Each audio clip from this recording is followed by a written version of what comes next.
Nobody ever vacuum checks two strokes. This is the reason that you do it.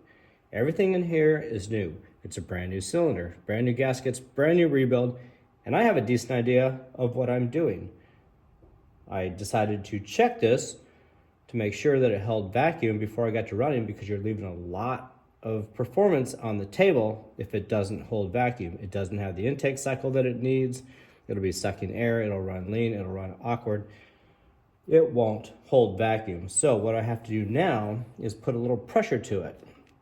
So I'm gonna put a little pressure to it here with the gauge on it, so I know kind of where I'm at, and I'm gonna see where my leaks are. And it bleeds off. It bleeds off.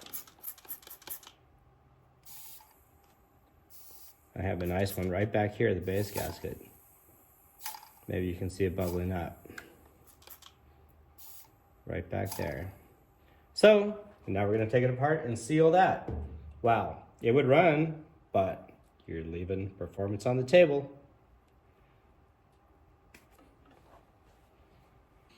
Okay, you can see it pumping up. Before it would even hold major pressure, let alone minor pressure. Like vacuum, or even think about pumping up. We're gonna go for 7 PSI.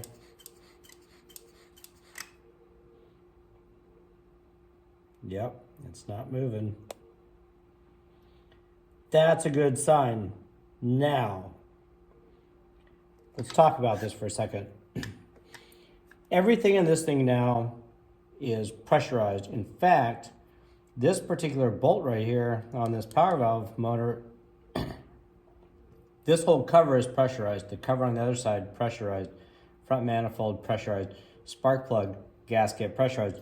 This thing right here, pressurized. In fact, the 250s, for some reason, they have a major issue with sucking air right here. This whole deal where the crankcase pressure sensor goes into this tube, watch it. You might want to put sealant on that deal and cover your butt.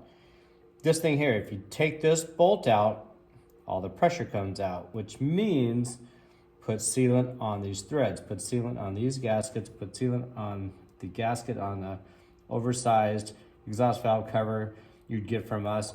You know, after this gasket fiasco, I don't trust crap about any of this stuff. It's your performance on the table.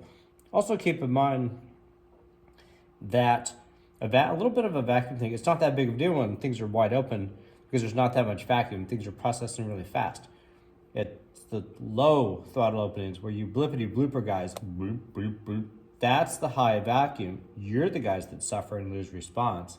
So, you know, do it.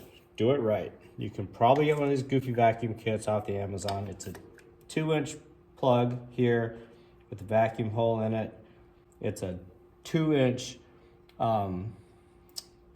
rubberized freeze plug that you get at the automotive store. Expandable freeze plug. You get a 2-inch one. You do have to sand down the rubber just a little bit for it to fit into the exhaust port. Tighten that baby down.